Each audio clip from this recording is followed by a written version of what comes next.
हाँ बच्चों, देखिए, आज की क्लास में हम जो टॉपिक करेंगे वो दो टॉपिक हैं। That is properties of solid.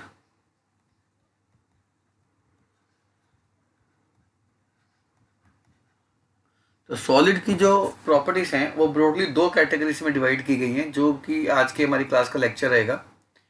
Solid की दो मेजर प्रॉपर्टीज हैं, हमने डिस्कस करनी है। एक है इलेक्ट्रिकल प्रॉपर्टीज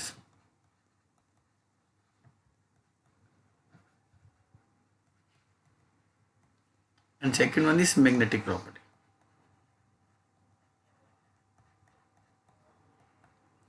तो इलेक्ट्रिक और मैग्नेटिक प्रॉपर्टीज को हम डिस्कस करेंगे, जो हम सीबीएसई में नॉर्मली नहीं कराते हैं आपको।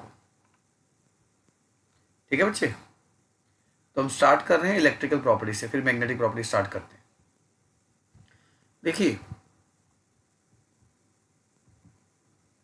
इलेक्ट्रिकल प्रॉपर्टीज में आपने ये सीखा है कि किसी भी सॉलिड को अब ब्रॉडली तीन कैटेगरीज में डिवाइड करते हैं। पहला, कंडक्टर्स। दूसरा, सेमीकंडक्टर्स।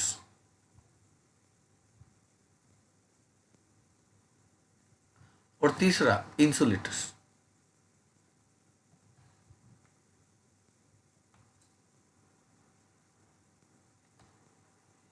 देखिए, कंडक्टर्स आप नाम से ही जानते हैं, जिनकी कंडक्टिविटी बहुत हाई होती है,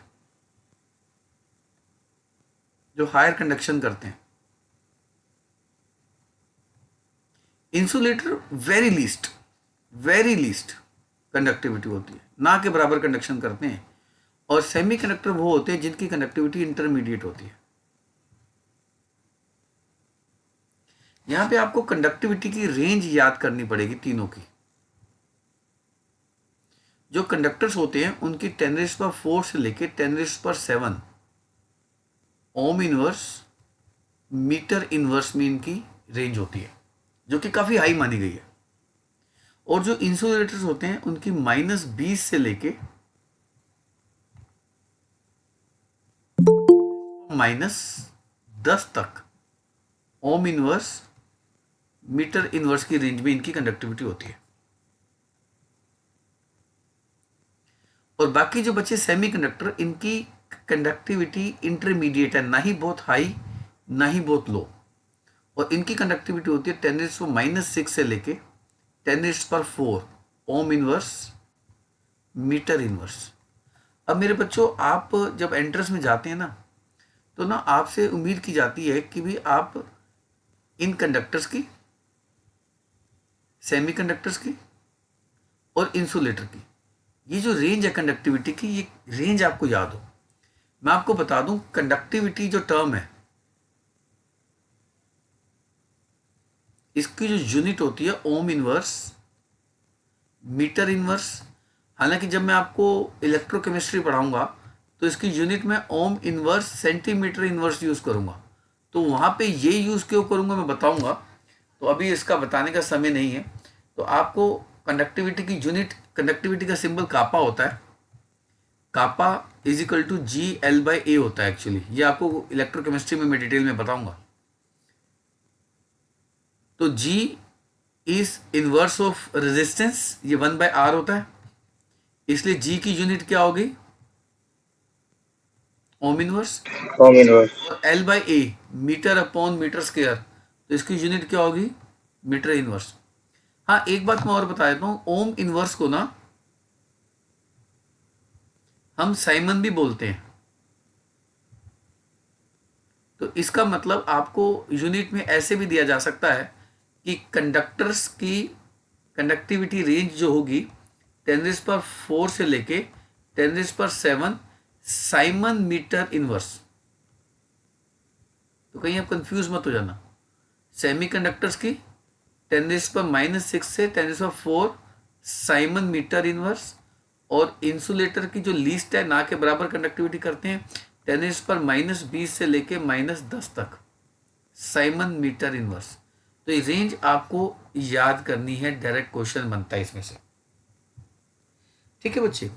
अब इसको एक्सप्लेन करने के लिए बैंड मॉडल भी आया था, पर बैंड मॉडल मैं आपको इतना डिटेल में नहीं कराऊंगा, इसकी इतनी ज़रूरत नहीं है। मैं आपको थोड़ा सा हिंट दे देता हूँ बैंड मॉडल का, इससे क्या क्या रिलेशन है, दोनों को तीनों को हम कैसे एक्सप्लेन कर सकते हैं। इस बैंड मॉडल में ये कहा गया कि एक वैलेंस बैंड होता है जिसमें इलेक्ट्रॉन पाए जाते हैं, एक कंडक्शन बैंड होता है जो खाली पड़ा होता है, सीबी। मतलब आप ये मान सकते हैं कुछ ऑर्बिटल भरे होते हैं, कुछ ऑर्बिटल खाली होते हैं। जो भरे हुए हैं वो वैलेंस बैंड, जो खाली है वो कंडक्शन बैंड। तो जो कंडक्टर्स होते हैं ना बच्चे, जो भी हम बात कर रहे थे पीछे, जिनकी कंडक्टिविटी हाई होती है, कंडक्टर्स में ये जो वैलेंस बैंड और कंडक्शन बैंड के बीच का गैप दिख रहा है आपको, ये जो गैप है, ये गैप देख पा रहे हैं? Yes sir. इस गैप को एनर्जी गैप कहते हैं। हम केमिस्ट्री में तो इसको एनर्जी गैप बोल देते हैं, पर आप इसको फिजिक्स में पढ़ेंगे तो इसको फोरबिडन गैप लिखेंगे। मैं केमिस्ट्री में क्या लिखूंगा, इसको एनर्जी गैप, ईजी। पर आप इसको फिजिक्स में पढ़ेंगे तो इसी गैप को हम नाम क्या दे देंगे वहां पर, फोरबिडन गैप। तो जो कंडक्टर्स होते हैं ना, उनमें वैलेंस बैंड और कंडक्शन बैंड में जो ये गैप होता है, या तो बहुत कम होता है या ये गैप होता ही नहीं है। मतलब दोनों एक दूसरे के अंदर मर्ज होते हैं। हालांकि वैलेंस बैंड में जो इलेक्ट्रॉन टॉप मोस्ट पे हैं, ये टॉप मोस्ट देख रहे हो, ये टॉप मोस्ट जिसको मैंने ग्रीन कर दिया है, ये इलेक्ट्रॉन का टॉप मोस्ट लेवल है। हालांकि इसको कई किताबें हाईएस्ट, मतलब सबसे ऊंचा ऑक्यूपाइड मॉलिक्यूलर ऑर्बिटल भी लिख देती है। मतलब ये सबसे ऊंचा है जो ऑक्यूपाइड है। और कुछ किताबें ये जो कंडक्शन बैंड का बेस है, ये इसको कुछ किताबें क्या लिख देती हैं, लोएस्ट, मतलब सबसे नीचे अनऑक्यूपाइड मॉलिक्यूलर ऑर्बिटल। तो HOMO और LUMO लिख देती है। तो HOMO में इलेक्ट्रॉन होता है, तो इस इलेक्ट्रॉन ने एनर्जी लेके इसमें जंप करना होता है। तो जब ये गैप कम होगा तो इलेक्ट्रॉन इजीली एनर्जी को एब्जॉर्ब करके जंप करके कंडक्शन बैंड में चला जाएगा और इलेक्ट्रिसिटी कंडक्ट कर लेगा। या तो कभी कभी तो इलेक्ट्रॉन ऑलरेडी कंडक्शन बैंड में बैठा होता है, वो इजीली कंडक्शन बैंड में मूव करता है और इलेक्ट्रिसिटी कंडक्ट करता है। और जो इंसुलेटर्स होते हैं, इंसुलेटर्स के केस में ये जो वैलेंस बैंड है, मतलब HOMO कह लो, हाईएस्ट ऑक्यूपाइड मॉलिक्यूलर ऑर्बिटल, और ये जो कंडक्शन बैंड है, lowest unoccupied molecular orbital, conduction band लिख देते हैं वैसे तो। इसमें इलेक्ट्रॉन जंप करके ऊपर नहीं जा सकता, आप उसको एनर्जी भी दोगे तो भी नहीं जा पाएगा, इतनी कम कंडक्टिविटी रेंज होती है इनकी, तो कंडक्शन नहीं करते ना के बराबर। और जो सेमी कंडक्टर्स होते हैं उसमें वैलेंस बैंड के हाईएस्ट ऑक्यूपाइड मॉलिक्यूलर ऑर्बिटल और कंडक्शन बैंड में जो गैप होता है, यानी कि लोएस्ट अनऑक्यूपाइड मॉलिक्यूलर ऑर्बिटल, ये जो गैप होता है energy gap, this energy gap is greater than conductors but this energy gap is less than insulator। यानी कि सेमीकंडक्टर का गैप थोड़ा ज़्यादा है और इंसुलेटर का गैप सबसे ज़्यादा है। तो कंडक्टर का एनर्जी गैप कम, सेमीकंडक्टर का एनर्जी गैप ज़्यादा, और इंसुलेटर का एनर्जी गैप। तो एनर्जी गैप समझ में आ गया, फॉरबिडन गैप समझ में आ गया।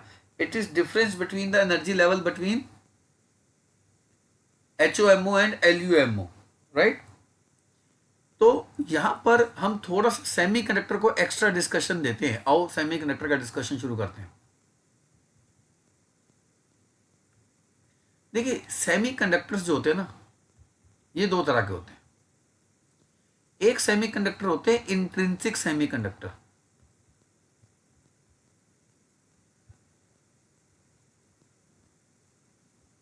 इंट्रिंसिक सेमीकंडक्टर में हम जब कंडक्टिविटी बढ़ाते हैं एक सब्सटेंस की, मान लो सॉलिड है कोई भी, उसको हीट करके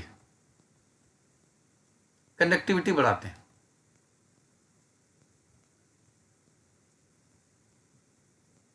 दैट्स ऑल। पर हीट करके कंडक्टिविटी बढ़ती है, but of very lesser extent. मतलब बहुत कम हद तक बढ़ती है। और ये जो कंडक्टिविटी बढ़ती है, जो बहुत ही कम हद तक बढ़ती है, इसका कोई भी प्रैक्टिकल यूज नहीं होता। तो टेम्परेचर की मदद से जो कंडक्टिविटी बढ़ाई जाती है, उस कंडक्टिविटी से हमें कोई फायदा नहीं मिलता, किसी काम की नहीं होती, कोई प्रैक्टिकल यूज नहीं कर पाते। तो intrinsic semiconductors are those in which conductivity is increase only by heating a substance. Electron को जम करा देते हैं सेमीकंडक्टर को, सॉरी इलेक्ट्रॉन को जम करा देते हैं कंडक्शन बैंड से, सॉरी वैलेंस बैंड से कंडक्शन बैंड, कंडक्टिविटी इंक्रीज करा देते हैं, पर इतनी कम इंक्रीज होती है, प्रैक्टिकल यूज ही नहीं होता उसका कोई। एक होते हैं एक्सट्रिंसिक सेमीकंडक्टर। एक्सट्रिंसिक सेमीकंडक्टर वो होते हैं in which conductivity is increased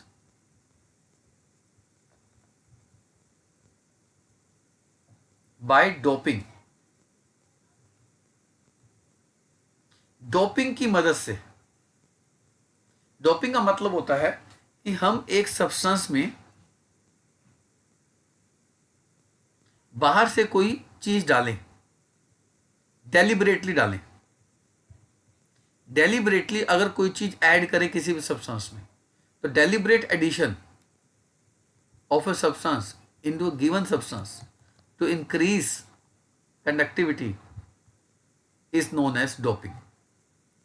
तो जो डोपिंग करके एक्सटर्नली सब्सटेंस डाल के हम कंडक्टिविटी बढ़ाते हैं, उनको कहते हैं एक्सट्रिंसिक सेमीकंडक्टर। हाँ, डोपिंग करके जो कंडक्टिविटी बढ़ती है, जो मैं यहाँ लिख रहा हूँ कंडक्टिविटी बढ़ती है, इंक्रीज करते हैं, ये काफी लार्ज एक्सटेंट तक होती है और इसका प्रैक्टिकल यूज है, हमारी डेली लाइफ में इस्तेमाल होते हैं।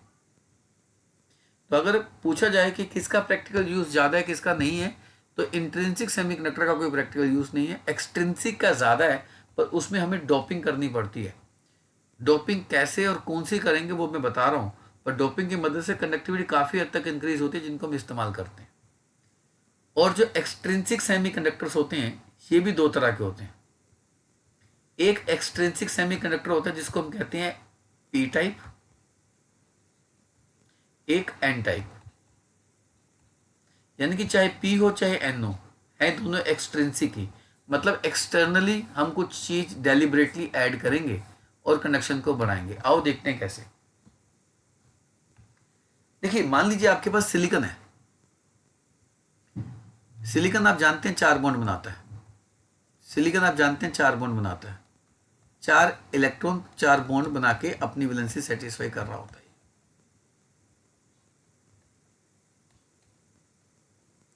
मान लो मैंने सिलिकॉन लिया और इस सिलिकॉन में डोपिंग करी। सिलिकॉन कौन से ग्रुप का बच्चों? 14। मैंने डोपिंग करी ग्रुप 15 एलिमेंट के साथ, मतलब मैंने सिलिकॉन को मोल्टन फॉर्म में मिक्स किया ग्रुप 15 के किसी एलिमेंट की मोल्टन फॉर्म के साथ, और बाद में सॉलिडिफाई किया। डोपिंग ऐसे ही करते ना, बताया था मैंने पहले भी। मान लो मैंने आर्सेनिक डाला। अब आर्सेनिक ग्रुप 15 का है, तो आर्सेनिक के पास कितने इलेक्ट्रॉन होंगे? 5 होंगे। तो जब ये आर्सेनिक सिलिकॉन की जगह लेगा, ये आर्सेनिक 4 बॉन्ड तो बना लेगा 4 इलेक्ट्रॉन की मदद से सिलिकॉन के साथ।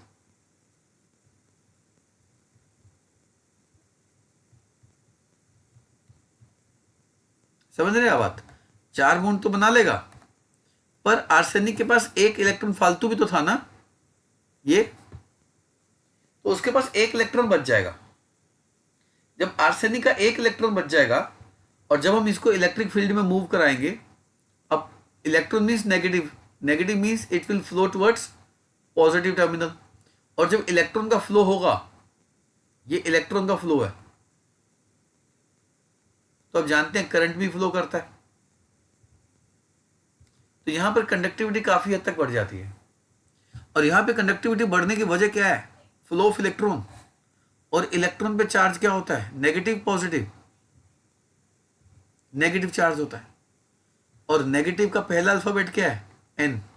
तो ऐसे सेमीकंडक्टर को एन टाइप सेमीकंडक्टर कहते हैं, जिसमें कंडक्टिविटी इंक्रीज की जाती है 14 में ग्रुप 15 का एलिमेंट डोप करके 15 वाले के पास एक एक्स्ट्रा इलेक्ट्रॉन होता है और वो एक्स्ट्रा इलेक्ट्रॉन मोबिलिटी करता है और इलेक्ट्रॉन का फ्लो और मींस करंट का फ्लो जनरेट करता है। तो यहां पर जो कंडक्शन बढ़ती है, this is due to the flow of an extra electron and electron being negatively in charge starts from n, therefore such type of semiconductor is known as n type of semiconductor। पर अगर हम उसी silicon में doping करें group 13 element के साथ, मान लो group 13 का एलिमेंट गैलियम लिया आपने, अब गैलियम के पास होते हैं बच्चे सिर्फ 3 इलेक्ट्रॉन, 4 नहीं होते। तो गैलियम क्या करेगा, गैलियम 3 बॉन्ड तो बना लेगा पर एक बॉन्ड नहीं बना पाएगा, उसकी जगह पे होल रहेगा।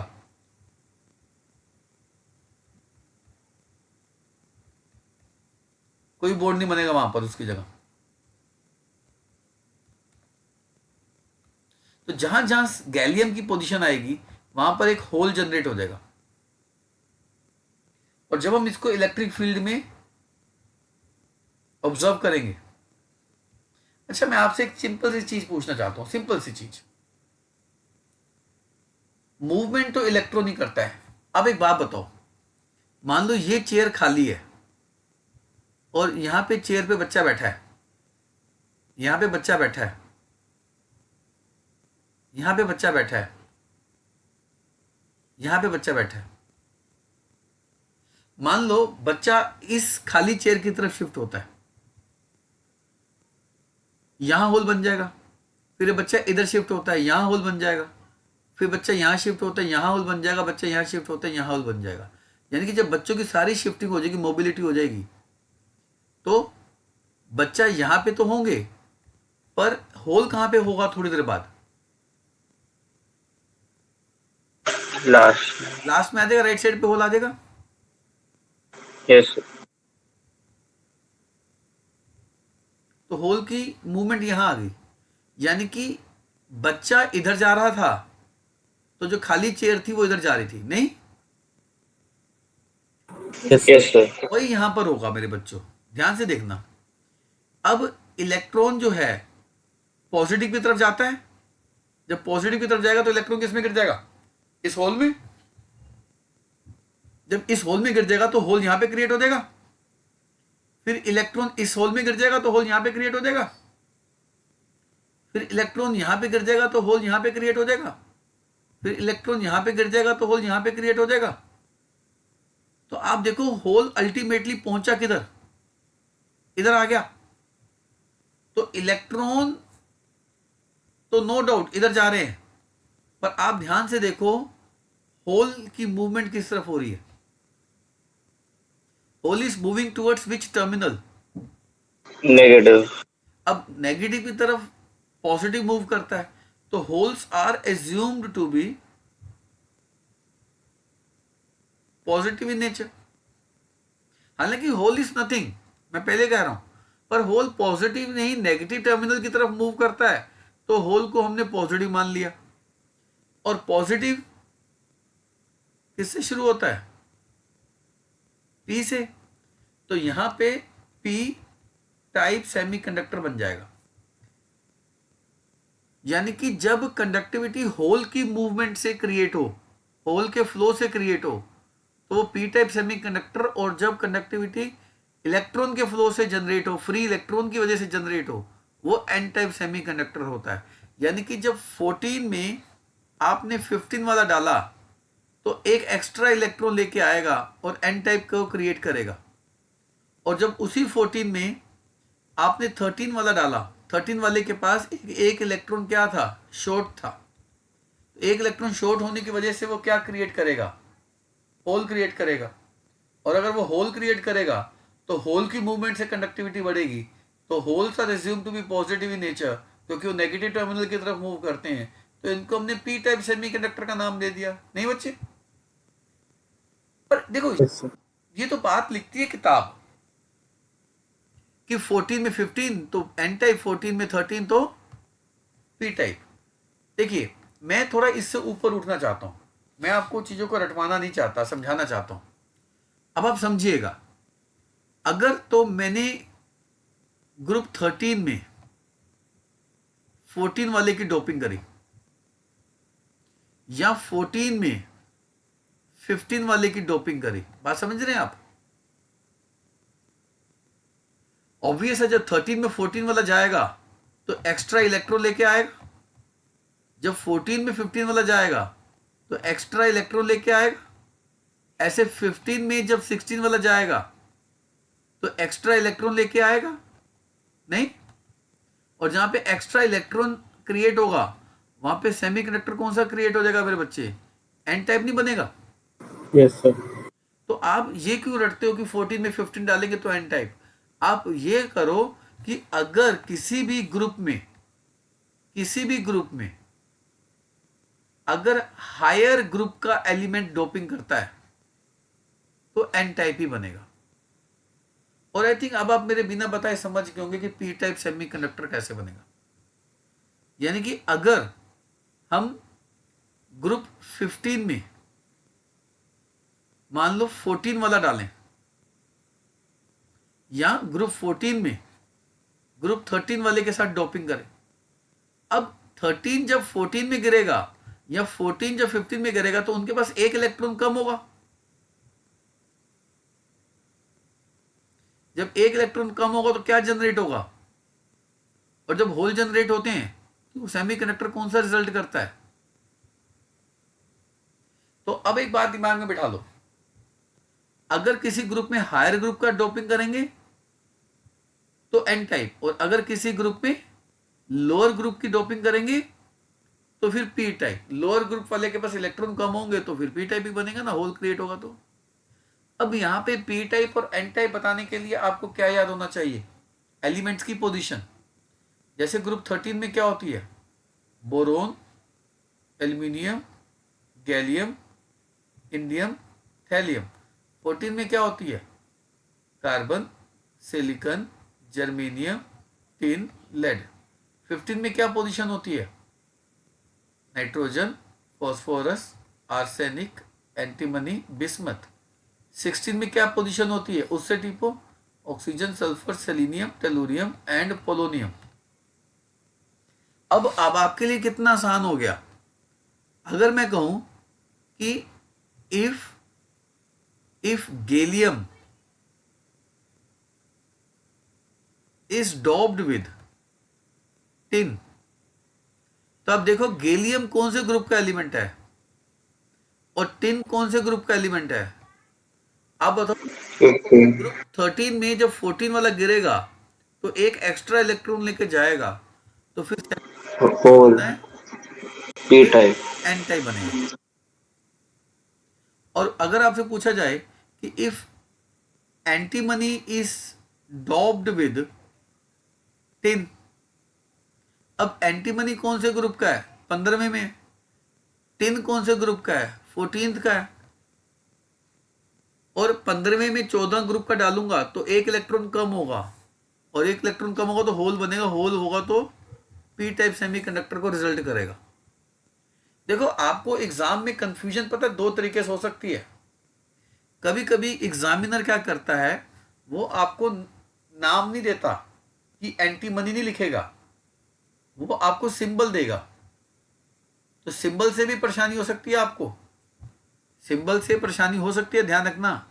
अब ये काम आपका है कि विद सिंबल एलिमेंट का नाम और उस नाम से उसकी पोजीशन आपको पता हो तो आप कर लेंगे, नहीं तो आप फंस जाएंगे। मान लो आपको 3 ऑप्शन दे देगा, 4 ऑप्शन दे देगा, कहेगा कि इनमें से किस में एन टाइप बन रहा है या किस में पी टाइप बन रहा है, तो रट के थोड़ा ना जाओगे। एलिमेंट की पोजीशन याद होगी तो आप इजली दे दोगे। अब देखिए, जैसे अगर आपको कहता है कि germanium is doped with indium, अब जर्मेनियम ठहरा ग्रुप 14 का, इंडियम ठहरा ग्रुप 13 का। मुझको पता है सबकी आंखें इधर देख रही हैं, अगर आपकी सबकी आंखें इधर देख रही हैं तो इसका मतलब आपको टेबल याद नहीं है और आप ये क्वेश्चन अभी तो जवाब दे देंगे, पर एग्जाम में नहीं होगा। एग्जाम में तभी होगा जब आपको ये पोजीशन याद होगी। अब 14 में 13 वाला उठा के डाल दिया, होल जनरेट होगा, पी टाइप। समझ में आ रही बात, नहीं आ रही? अगर आपको कहता है arsenic is doped with germanium, arsenic group 15, germanium group 14, hole create होगा, पी टाइप नहीं हो जाएगा? आ रही बात समझ में? Yes, sir. Silicon is doped with phosphorus. Silicon कौन सा? 14 का। फॉस्फोरस कौन सा? 15 का। एक एक्स्ट्रा इलेक्ट्रॉन लेके आएगा, एन टाइप।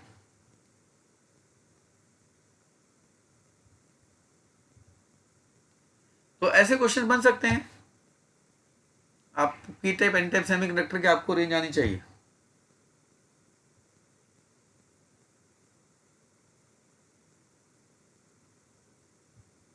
पर कभी कभी ना ऐसे भी लिख देते हैं, जो अब लिख रहा हूं, सिलिकॉन डॉप्ड फॉस्फोरस। अच्छा, इस लाइन का क्या मतलब है जो मैं भी राइट साइड पे लिख रहा था? Germanium is doped with tin indium, इसका क्या मतलब है? जर्मेनियम में इंडियम डाला है, इंडियम में जर्मेनियम डाला?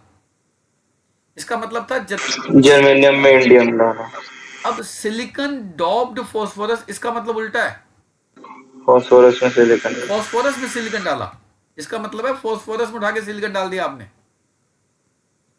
तो फॉस्फोरस में सिलिकॉन डाला, यानी कि ग्रुप 15 वाले में ग्रुप 14 वाला डाला, कम इलेक्ट्रॉन वाला डाला, होल बनेगा, पी टाइप सेमीकंडक्टर बन जाएगा। तो कई बार क्वेश्चन की भाषा ध्यान से पढ़ लेना भैया।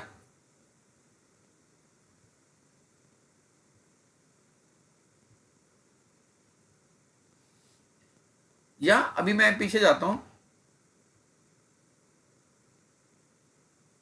कई बार ना क्वेश्चन ऐसा भी बना देगा आपको कि विच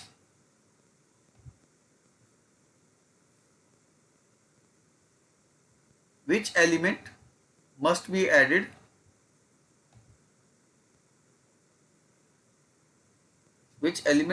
added in germanium to form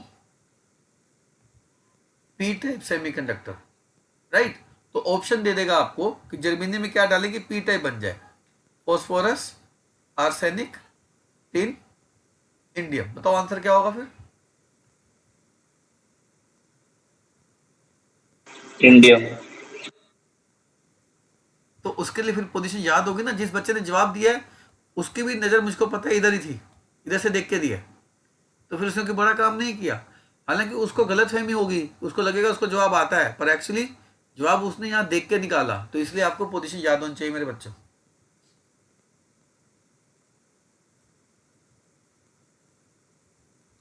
देखिए, इसके अलावा ना एक चीज और भी है, इसके अलावा ना एक छोटा सा टॉपिक और भी बनता है इसके अंदर, कि ग्रुप 13-15 कंपाउंड्स भी होते हैं हमारे पास।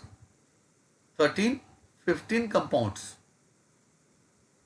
और एक होते हैं 12-16 कंपाउंड्स, मिक्सिंग करके बनाते हैं हम इनकी। अब इसका मतलब क्या है? आपको हो सकता है ऐसा क्वेश्चन आए, इनमें से कौन सा 13-15 कंपाउंड है, कौन सा 12-16 कंपाउंड है। तो उसके लिए कुछ नहीं करना आपको।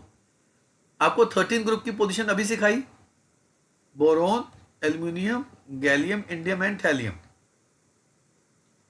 और 15 की पोजीशन सिखाई, nitrogen, phosphorus, arsenic, antimony, bismuth. आपने 13 और 15 को मिक्स करके बना देना है। 13 और 15 को मिक्स करके एक कंपाउंड बना देना। बनाओ, जैसे मैं एक बना देता हूं, गैलियम आर्सेनिक, मैंने ये उठा लिया, indium SP, ALP. So these compounds are examples of 13-15 compound. Obvious है, जिसको 13-15 एलिमेंट्स याद हैं वो 13-15 कंपाउंड भी बना लेगा। अब बच्चा 12-16 समझ जाता है कि 12-16 का मतलब क्या है। 12-16 का मतलब ये है कि जो 12 और 16 के एलिमेंट्स क्या होते हैं, उससे टिपो, और ग्रुप 12 के एलिमेंट्स मुझको उम्मीद है आपको याद होंगे, क्योंकि मैंने पीरियोडिसिटी में आपको कराए थे। जिंक, कैडमियम, मरकुरी, ये 12 ग्रुप 12 एलिमेंट्स हैं। तो 12 और 16 की मिक्सिंग से जो बनते हैं वो 12-16 कंपाउंड कहलाते हैं। जैसे ZnS, जैसे ZnSe, जैसे CdS, CdSe, HgSe, HgTe, आप जितने और बना सकते हैं। तो ये 12 और 16 के कंपाउंड, इसको उठाया है और इनको उठाया है। ऑक्सीजन को नहीं, ऑक्सीजन तो गैस होती है ना, इसको छोड़ के बाकी सबकी मिक्सिंग कर दो तो 12-16 कंपाउंड बन जाएगा। तो ये आपको याद करने हैं, याद कर लो। आपने 12-16 ग्रुप को, पीरियोडिक टेबल को याद करके खुद क्रिएट करने हैं, आप खुद अपने बना सकते हो। आई थिंक कोई खास मुश्किल चीज़ नहीं है ये। देखिए, पर यहाँ पे ना कुछ कंपाउंड्स हैं, जैसे कुछ कंपाउंड होते हैं, जैसे टाइटेनियम ऑक्साइड हो गया, क्रोमियम ऑक्साइड हो गया, रुथीनियम ऑक्साइड हो गया। रिथीनियम का सिंबल दिख रहा है आपको? रिथीनियम ऑक्साइड हो गया। ये कंपाउंड्स हैं, ये एलिमेंट्स नहीं है मेरे बच्चे, ये कंपाउंड्स हैं, एलिमेंट नहीं है। पर है ये compounds, but these oxide behave like metals. और इसमें जो रिथीनियम ऑक्साइड है, ये तो कॉपर की तरह बिहेव करता है। कमाल हो गया जी। Behave like copper in its, मतलब किस रिगार्डिंग में बिहेव करता है? कई बार बच्चा पूछता है, कॉपर की जैसे कंडक्टिविटी, ओहो, behave like copper in term of कैसे? कंडक्टिविटी, कापा, मैं अभी सिंबल नहीं लिख रहा जान के, एंड इवन अपीयरेंस। तो आपको ये क्वेश्चन बहुत अच्छा बन सकता है, मैं बता रहा हूं कि इनमें से कौन से ऑक्साइड है जो मेटल की तरह बिहेव करते हैं, या इनमें से कौन सा ऐसा ऑक्साइड है which resembles mostly like copper in term of conductivity and appearance. Please please please इसको अच्छे से रट लीजिएगा, याद कर लीजिएगा। ऐसे क्वेश्चंस को नॉलेज बेस्ड क्वेश्चंस कहते हैं। और जैसे वेनेडियम के ऑक्साइड्स हैं, VO2, VO3, टाइटेनियम के ऑक्साइड है, टाइटेनियम ऑक्साइड, ये मेटल और इंसुलेटर दोनों की तरह बिहेव करते हैं, डिपेंडिंग अपॉन टेम्परेचर। तो अगर आपसे पूछा जाए इनमें से कौन सा ऑक्साइड का पेयर है, या कौन सा ऐसा ऑक्साइड है जो सिर्फ मेटल की तरह बिहेव करता है, तो फिर टाइटेनियम ऑक्साइड, क्रोमियम ऑक्साइड और रुथीनियम ऑक्साइड। और कौन सा ऑक्साइड है जो metal as well as insulator दोनों की तरह बिहेव करता है डिपेंडिंग अपॉन द टेम्परेचर? तो फिर वेनेडियम के ऑक्साइड और टाइटेनियम का ट्राई ऑक्साइड। तो ये बहुत इंपॉर्टेंट इंफॉर्मेशन है। मैं उम्मीद करूंगा आप इस इंफॉर्मेशन को अच्छे से लिख लेंगे और याद कर लेंगे। I hope so. देखिए, इसके बाद हमारी शुरू होती है मैग्नेटिक प्रॉपर्टीज।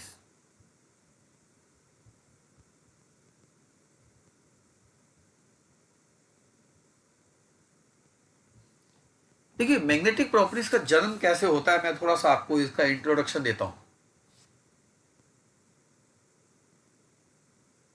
आपको ये मालूम है कि जो इलेक्ट्रॉन है, जो न्यूक्लियस के अराउंड मूव करता है,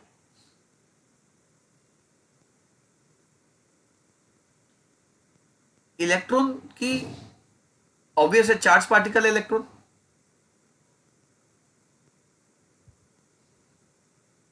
ठीक है जी, चार्ज पार्टिकल है। आप जानते हैं जब भी चार्ज पार्टिकल मूवमेंट करता है, वो अपनी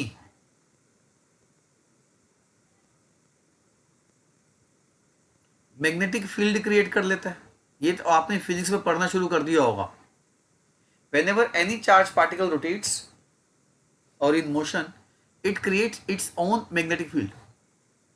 तो सोचो, अगर एक इलेक्ट्रॉन अपनी मैग्नेटिक फील्ड क्रिएट कर रहा है, तो this electron is behaving like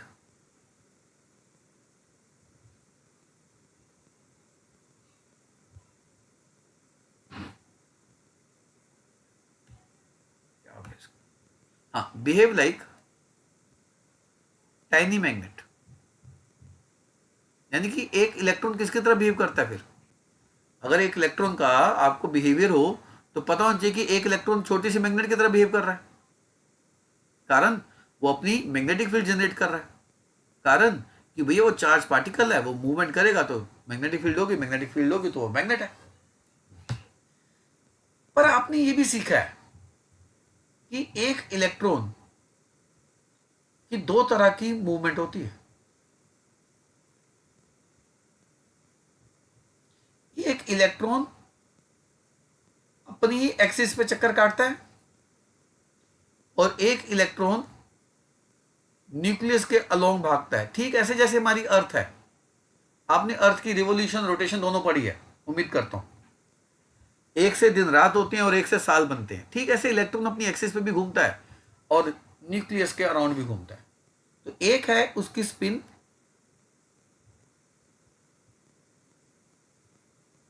along its on axis, right. एक है इलेक्ट्रॉन का स्पिन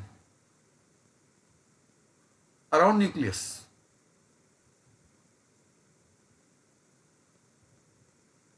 इसको कहते हैं orbital motion.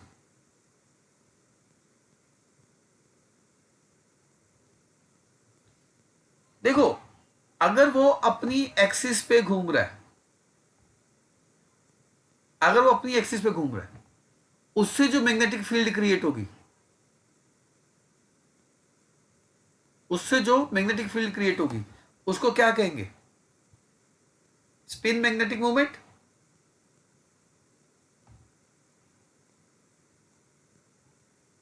Spin magnetic movement किसकी वजह से क्रिएट हो रहा है? उसका अपनी एक्सिस पे मूवमेंट की वजह से। और जो न्यूक्लियस के अराउंड मूवमेंट कर रहा है, उससे जो मैग्नेटिक मूवमेंट क्रिएट होगा उसको क्या कहेंगे? Orbital magnetic movement. नहीं,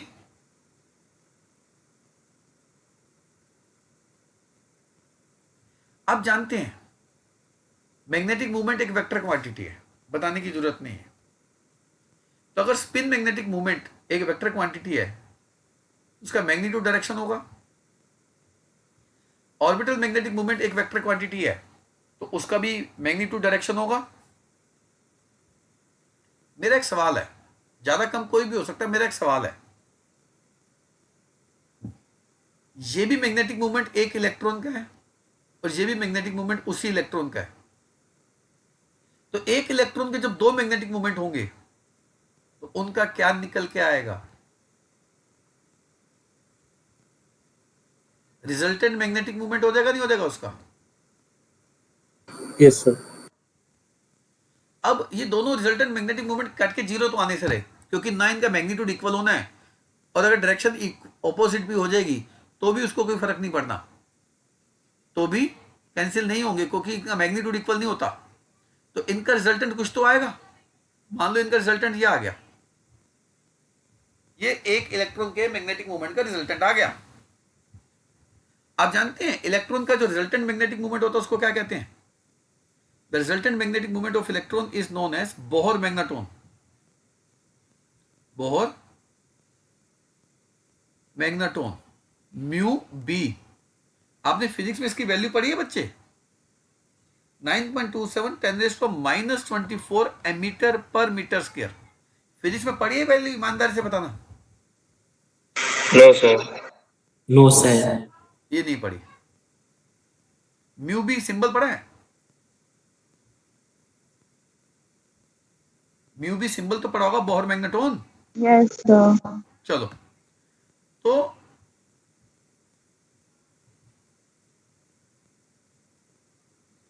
मार्कर ये थोड़ा साइलेंस तंग कर रहा है।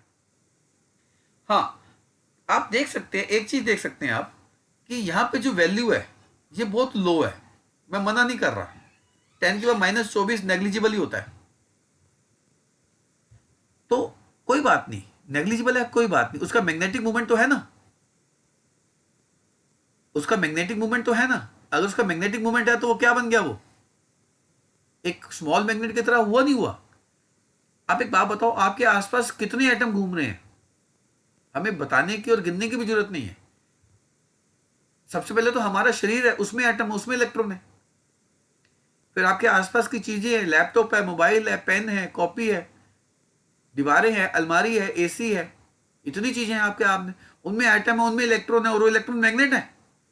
और हर इलेक्ट्रॉन का मैग्नेटिक मूवमेंट 9.27 10⁻24 एमीटर पर मीटर स्क्वायर है। और आप जरा उसके रिजल्टेंट मैग्नेटिक मूवमेंट को जरा गौर करो, यानी कि एक मैग्नेटिक मूवमेंट जब निकलता है ना, तो एक नॉर्थ पोल होता है, एक साउथ पोल होता है।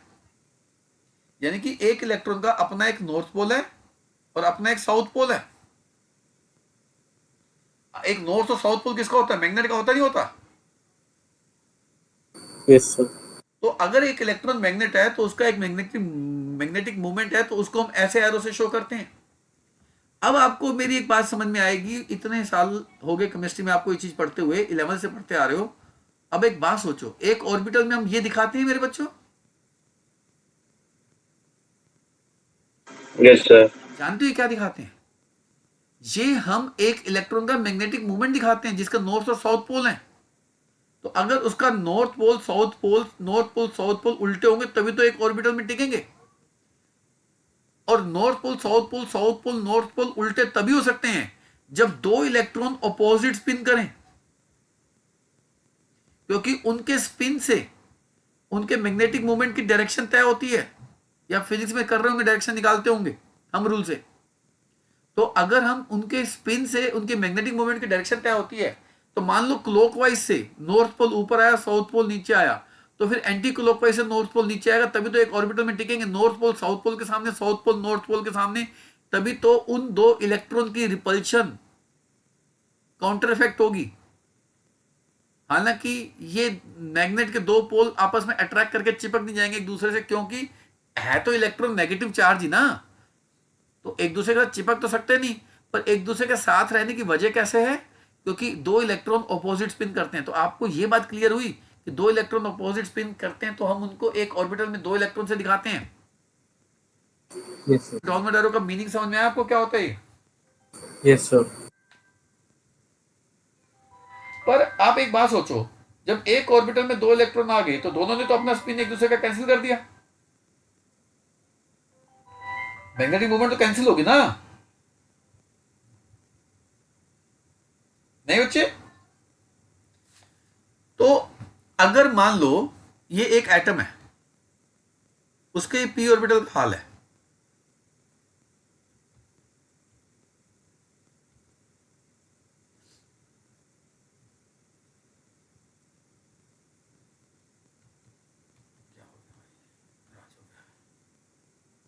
हाँ जी, ये उसका पी ऑर्बिटल है। तो अगर ये मैग्नेट ये मैग्नेट ये मैग्नेट, अब ये क्या मैग्नेटिक मूवमेंट कैंसिल करेंगे एक दूसरे को? No, sir. नो नहीं सर। करेगा। ये कैंसिल हो गया, ये Yes, sir. अब ये Yes, कैंसिल sir. हो गया। तो आपको अब ये बात थोड़ी सी समझ में आनी शुरू होगी। आप कहेंगे सर हमारे आसपास इतने एटम हैं, इतने एटम में इतने इलेक्ट्रॉन हैं, उन सभी इलेक्ट्रॉन का मैग्नेटिक मूवमेंट 9.27 10⁻⁻24 है, तो हम तो उनकी तरफ चिपक जाएंगे, भागे जाएंगे और दीवार पे सर टकराएगा या अलमारी पे सर टकराएगा, छत पे सर टकरा जाएगा। नहीं, क्यों? क्योंकि एटम में जो इलेक्ट्रॉन होते हैं वो पेयर्ड हो जाते हैं। जब पेयर्ड होते हैं तो एक इलेक्ट्रॉन का मैग्नेटिक मूवमेंट कैंसिल हो जाता है, उसका असर कम हो जाएगा, खत्म हो जाएगा, फिर वो आपको थोड़ा खींचेगा मिलके अलग अलग एटम में। तो इसीलिए हम सब्सटेंस अलग अलग कैटेगरी में बांट देते हैं। सबसे पहले, ये थोड़ा सा मार्कर तंग कर रहा है मुझको, सबसे पहली कैटेगरी जो आती है उसको हम कहते हैं पैरामैग्नेटिक सब्सटेंस।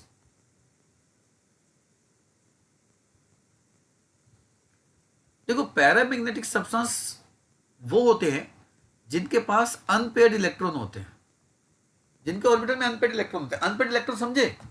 जैसे ये है,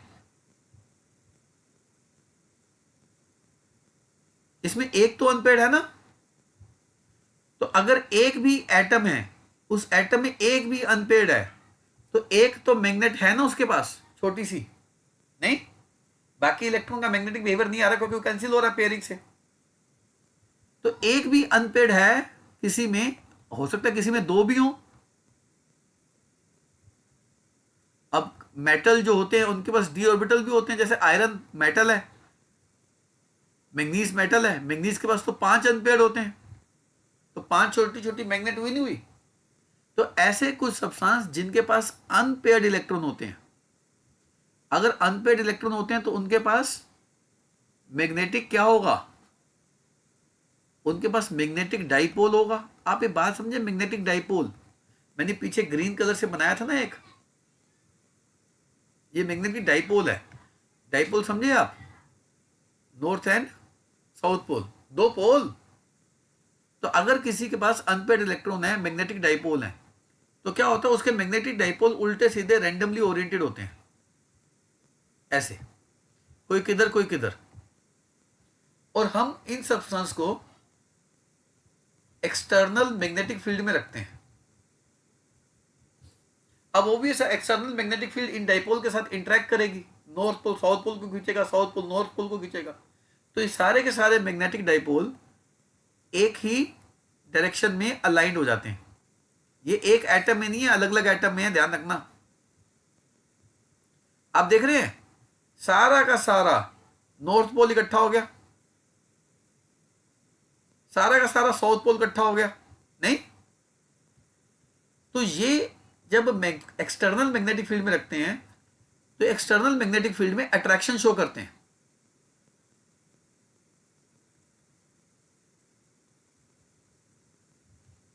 ये अट्रैक्शन शो करते हैं in the presence of external magnetic field. यानी कि पैरामैग्नेटिक वो हैं जिनके पास अनपेड होते हैं, अट्रैक्शन शो करते हैं इन प्रेजेंस ऑफ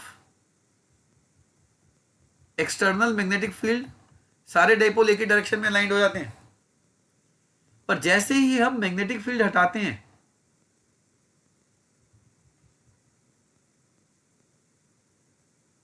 वो सारे डाइपोल वापस रैंडमली ओरिएंटेड हो जाते हैं, सारे डाइपोल वापस आ जाते हैं। तो ज्यादातर बच्चे पैरामैग्नेटिक समझते हैं, क्या क्या समझते हैं बच्चे पैरामैग्नेटिक क्या होते हैं? ज्यादातर बच्चे ये समझते हैं पैरामैग्नेटिक वो होते हैं जिनके पास अनपेड होते हैं। पर कहानी अनपेड से ज्यादा है, दोबारा से सुन लो। Paramagnetic substance are those substance which are having unpaired electron, no doubt. मैं कहानी की शुरुआत यहीं से कर रहा हूं। which are having unpaired electron and are attracted in presence of external magnetic field by arranging their magnetic dipole in a same direction। आप देख रहे हो उनके डाइपोल सेम डायरेक्शन में अलाइंड हो गए हैं,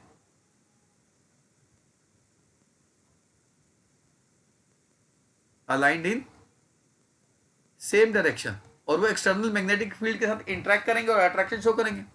but when magnetic field is removed, वो वापस रैंडमली ओरिएंटेड हो जाते हैं, यानी कि वो अपना मैग्नेटिज्म लूज कर देते हैं in the absence of external magnetic field. यानी कि वो परमानेंटली मैग्नेटाइज नहीं होते हैं, उनके डाइपोल एक ही डायरेक्शन में अलाइंड होते हैं, वापस रीजनरेट हो जाते हैं, वापस रैंडमली अलाइंड हो जाते हैं और अपना मैग्नेटिज्म लूज कर देते हैं। तो उनको हम पैरामैग्नेटिक सब्सटेंस कहते हैं, याद रखना इस बात को। अब जैसे ऑक्सीजन है, जैसे कॉपर आयन है, जैसे फेरिक आयन है, जैसे क्रोमियम आयन है, ये सारे के सारे पैरामैग्नेटिक सब्सटेंस कहलाते हैं।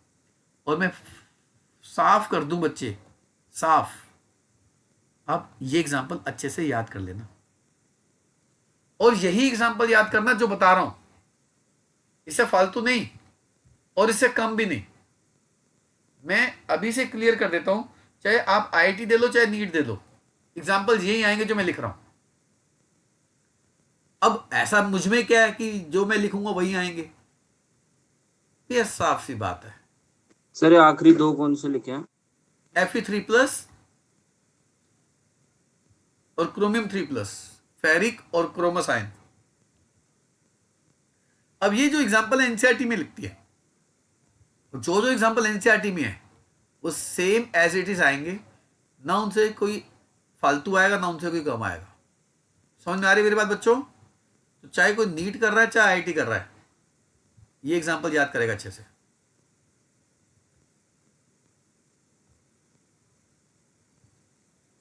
अलग से लिस्ट बना लेना, इनको याद करते रहना, एकदम से याद नहीं होंगे आपको, ये टाइम लगेगा इनको याद करने में। ठीक है बच्चे? नेक्स्ट कैटेगरी जो होती है that is ferromagnetic.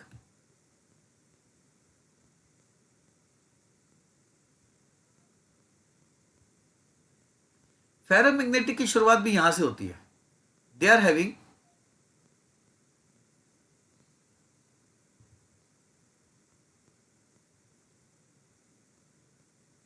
Unpaid electron. अच्छा जी, अगर अनपेड इलेक्ट्रॉन है तो उनके पास क्या होंगे? उनके पास उनके मैग्नेटिक डाइपोल होंगे। मैग्नेटिक डाइपोल समझ गए? नॉर्थ और साउथ पोल होंगे। उनके जो मैग्नेटिक डाइपोल्स होंगे तो रैंडमली ओरिएंटेड होंगे।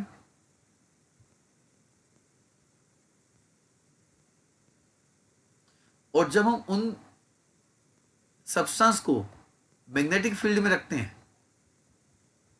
वो सारे मैग्नेटिक डाइपोल एक ही डायरेक्शन में अलाइंड हो जाते हैं।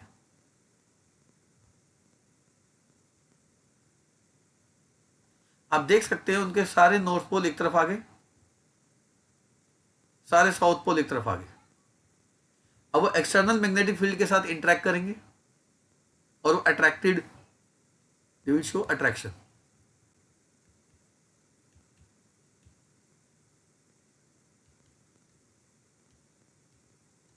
यानी कि सच सब्सटेंस आर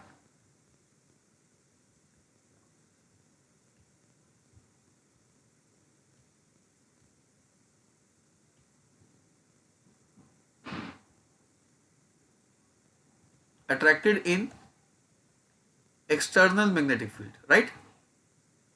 पर जानते हो जब हम एक्सटर्नल मैग्नेटिक फील्ड रिमूव भी कर देते हैं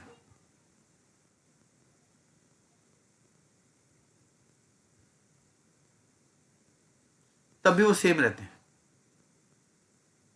यानी कि उनकी जो अलाइनमेंट होती है मैग्नेटिक डाइपोल्स की, तो ये जो अलाइनमेंट होती है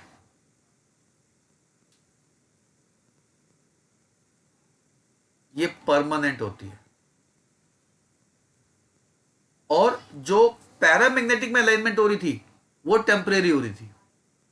यानी कि पैरामैग्नेटिक में मैग्नेटिक फील्ड हटाते ही सारे डाइपोल वापस चले गए थे, पर ऐसे सब्सटेंस में एक्सटर्नल मैग्नेटिक फील्ड में रखते ही सब के सब सेम डायरेक्शन में अलाइनमेंट करते हैं। और ये जो अलाइनमेंट करते हैं ये परमानेंट करते हैं बच्चे, बहुत इंपॉर्टेंट पॉइंट है, परमानेंट अलाइनमेंट करते हैं। यानी कि ये परमानेंटली मैग्नेटाइज्ड हो जाते हैं, वापस नहीं जाते। तो आपको पैरा और फेरो में अंतर समझ में आ गया मेरे बच्चों? पैरा में और फेरो में पहली दो बातें सेम है। पहली दो बातें कौन सी सेम है? पैरा में भी अनपेयर्ड थे, डाइपोल डाइपोल थे, पैरा में भी रैंडमली ओरिएंटेड थे, फेरो में भी अनपेयर्ड थे, मैग्नेटिक डाइपोल थे, रैंडमली ओरिएंटेड थे। पर पैरा में वापस आ जाते हैं और फेरो में वापस नहीं आते, वो परमानेंटली अलाइंड हो जाते हैं। तो फेरोमैग्नेटिक एग्जांपल CrO2। 4 ऑप्शन में से एक ऑप्शन पिक करनी होगी और IIT और नीट दोनों ही पूछ चुके हैं इस सवाल को।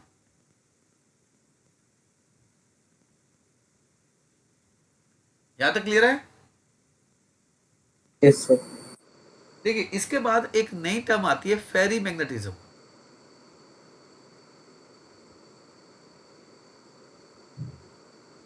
फेरी मैग्नेटिज्म में क्या होता है? ये वो हैं जिनके पास अनपेड होते हैं।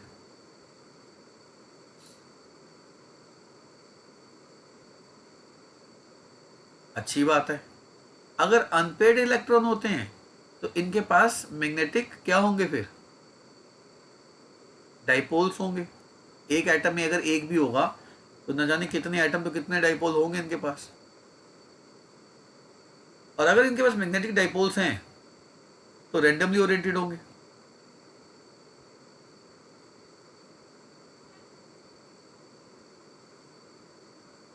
और जब ये रैंडमली ओरिएंटेड डाइपोल्स होंगे और जब हम इनको एक्सटर्नल मैग्नेटिक फील्ड में रखेंगे तो ऑब्वियस है ये अलाइनमेंट भी करेंगे। जब ये अलाइनमेंट करते हैं तो देखो अलाइनमेंट कैसे होती है, आप खुद हल्का सा डिफरेंस देखना।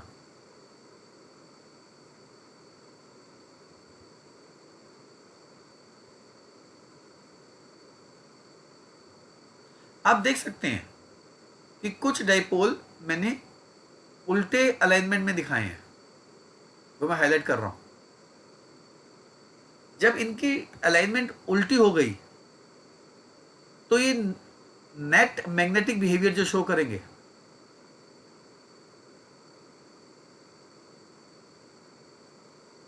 वो कम शो करेंगे देन एक्सपेक्टेड। मतलब जितनी इनसे उम्मीद होगी ना, ये उससे कम मैग्नेटिक बिहेवियर शो करेंगे। क्योंकि हमें उम्मीद थी कि इसमें इतने अनपेड हैं तो अनपेड इतने हैं तो इतना मैग्नेटिक बिहेवियर शो करेगा, पर अगर जो उल्टा अरेंज हो गया वो इसको कैंसिल कर देगा, वो इसको कैंसिल कर देगा, वो इसको कैंसिल कर देगा, तो जो फाइनल अपवर्ड एरो रहेंगे वो उम्मीद से कम नहीं हो जाएंगे बच्चों। और जब फाइनल अपवर्ड एरो उम्मीद से कम हो जाएंगे तो जो नेट मैग्नेटिक बिहेवियर होगा वो भी तो उम्मीद से कम हो जाएगा। ऐसे सब्सटेंस फेरी मैग्नेटिक सब्सटेंस कहलाते हैं। यानी कि फेरी magnetic substance are those substance which are having unpaired electron having their magnetic dipole randomly oriented when placed in external magnetic field. Their magnetic dipoles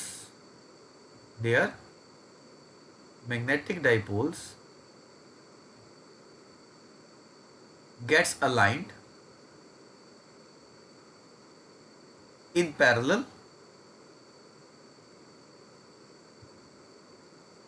and anti-parallel direction in, ध्यान से देखना क्या लिख रहा हूं, इन अनइक्वल नंबर। आप खुद सोचो जब उनकी अलाइनमेंट अनइक्वल नंबर में होगी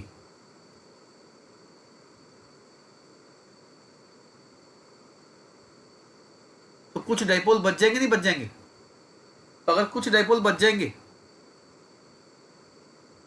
तो उनका नेट मैग्नेटिक बिहेवियर उम्मीद से कम हो जाएगा बच्चे। ऐसे सब्सटेंस फेरी मैग्नेटिक सब्सटेंस कहलाते हैं। समझ आ रही है बात?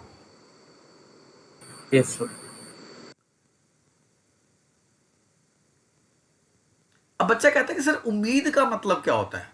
अब जैसे हमने देख लिया कि इसमें अनपेड इलेक्ट्रॉन x हैं और x अनपेड इलेक्ट्रॉन के हिसाब से इसका मैग्नेटिक मूवमेंट इतना होना चाहिए, इलेक्ट्रॉन के डायरेक्टली प्रोपोर्शनल होता है, √n+2 म्यू भी होता है।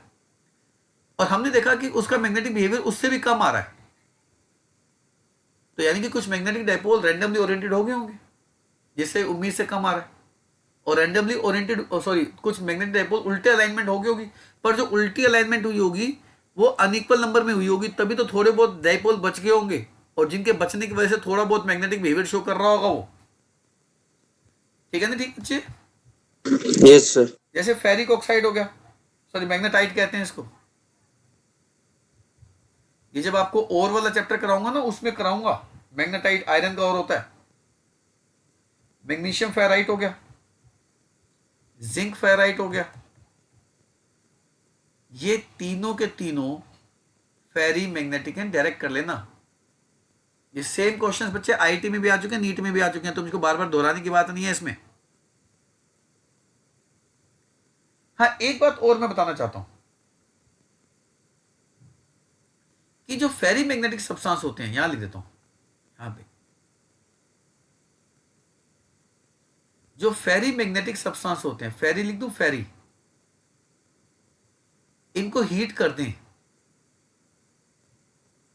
तो ये फेरी मैग्नेटिज्म लूज करके पैरा मैग्नेटिक बन जाते हैं। तो ये भी एक बार क्वेश्चन आया था, the effect of heating on Pheri magnetic substance is, 4 option, सही ऑप्शन थी they become paramagnetic in nature. बहुत इंपॉर्टेंट, बहुत इंपॉर्टेंट।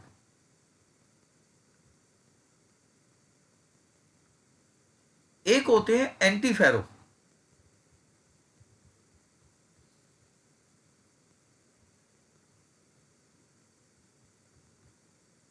एंटी फेरोमैग्नेटिक सब्सटेंस, ये वो होते हैं जिनके पास अनपेड होते हैं।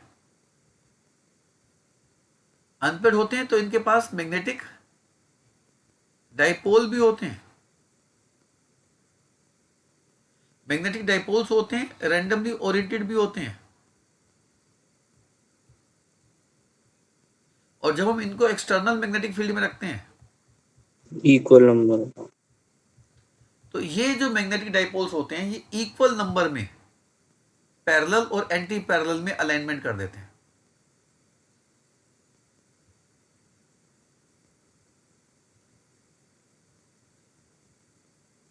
पैरेलल और anti parallel in,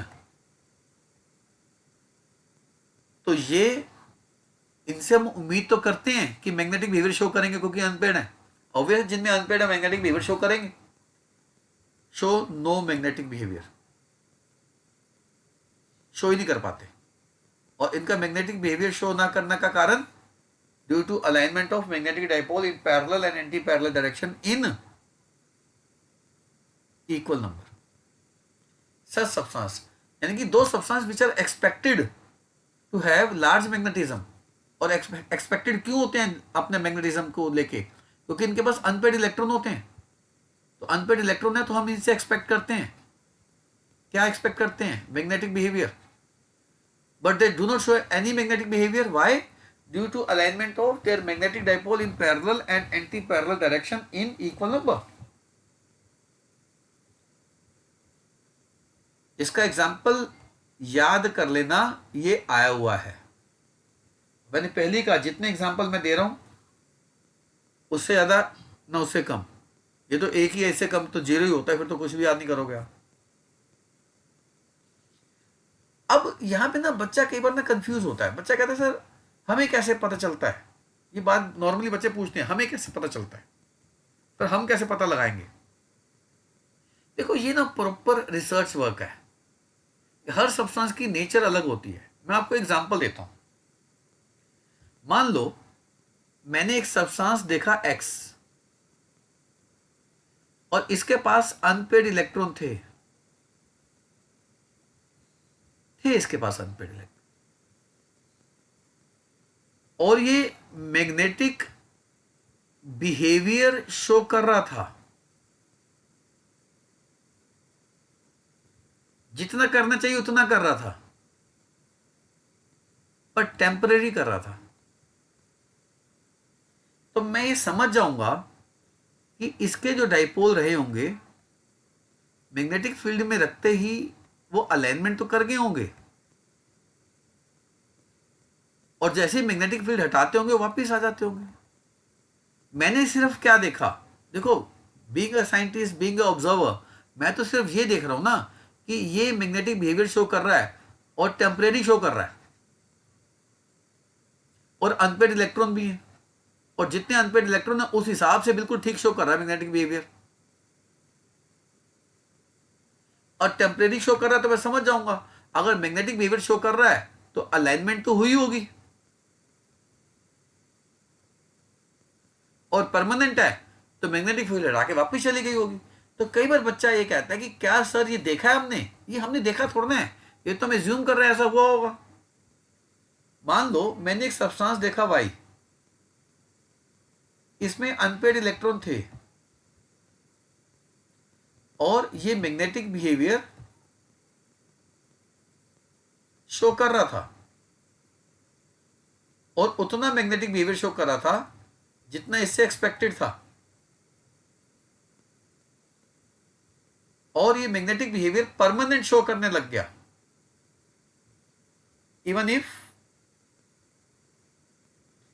if magnetic field is removed. तो मैं क्या समझ जाऊंगा मेरे बच्चों? मैं यही समझ जाऊंगा ना इसमें मैग्नेटिक डाइपोल्स रहे होंगे और वो सारे डाइपोल सिमिलर डायरेक्शन में अलाइंड हो गए होंगे और वो परमानेंट अलाइंड हो गए होंगे। नहीं बच्चों? अब मान लो एक सब्सटेंस देखा मैंने Z, मैंने देखा उसमें अनपेड इलेक्ट्रॉन थे और वो मैग्नेटिक बिहेवियर शो कर रहा था, पर वो मैग्नेटिक बिहेवियर जो शो कर रहा था वो लेसर देन एक्सपेक्टेड था, मतलब उम्मीद से कम शो कर रहा था और परमानेंट शो कर रहा था। तो फिर मैं समझ जाऊंगा कि भाई जो उसके मैग्नेटिक डाइपोल होंगे वो मैग्नेटिक फील्ड में अलाइंड करते वक्त कुछ एक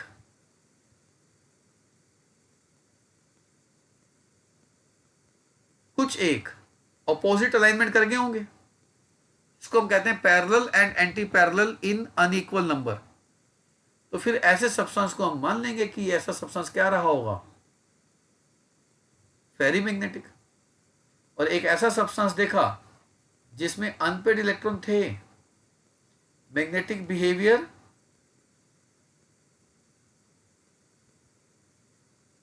शो नहीं कर रहा था,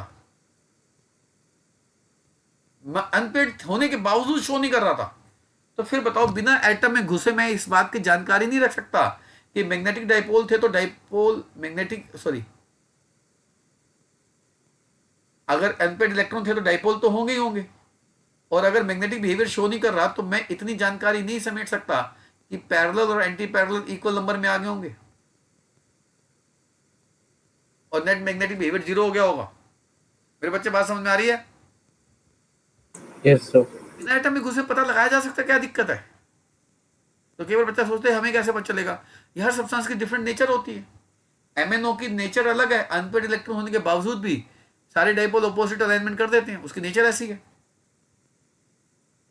क्रोमियम डाइऑक्साइड CrO2 की नेचर ऐसी है जिसमें सारे अलाइनमेंट परमानेंट कर जाता है, वो फेरोमैग्नेटिक बन जाता है। वो Fe3O4 में नहीं होता, Fe3O में कुछ एक उल्टे सीधे कर देते हैं, वो एंटी फेरोमैग्नेटिक बन जाता है। अब इसके अलावा एग्जाम्पल्स के अलावा ट्रू फॉल्स के अलावा और क्या आ सकता है? अब ये भी आ सकता है, आपको ऐसे हालात दे देंगे ऐसे, और आपसे पूछेंगे ये हालात किसके हैं, आपको सिर्फ पैरामैग्नेटिक को टिक करना है। आपको ऐसे हालात दे देंगे, आप देखिए सारे अपवर्ड है, आपसे पूछेंगे ये हालात किसके हैं, आपने फेरोमैग्नेटिक को टिक करना है। आपको ऐसे हालात दे देंगे जिसमें से कुछ एक उल्टी अलाइनमेंट कर रहे होंगे, आपसे पूछेंगे ये हालात किसके हैं, ये सब्सटेंस कौन सा है, कौन सा है ये, फेरी,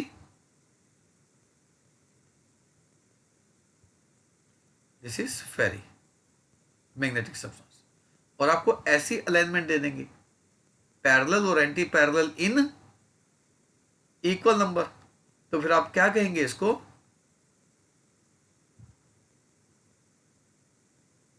मतलब डायरेक्ट ऐसे क्वेश्चन भी आए हुए हैं, ऐसे डायरेक्ट ऐसे क्वेश्चन भी आए एंटी फेरो, तो अलाइनमेंट से भी पता लगा के आपसे फेरी, एंटी फेरो, फेरो, पैरामैग्नेटिक पूछे जा सकते हैं, कोई बड़ी बात नहीं है, और ये ज्यादातर पूछे जाते हैं। और अगर आपसे कोई पूछे कि इनमें से कौन बेटर मैग्नेट बनाएंगे, फेरी, एंटी फेरो,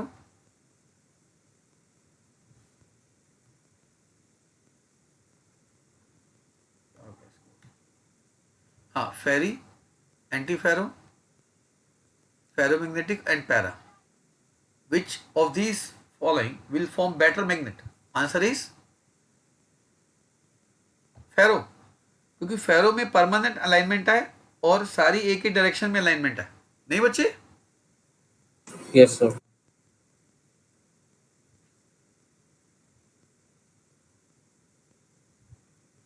देखो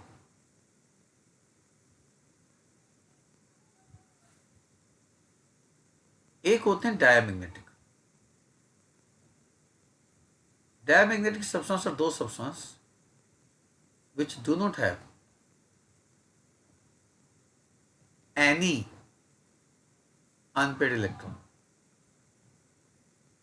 यानी कि उनके पास केवल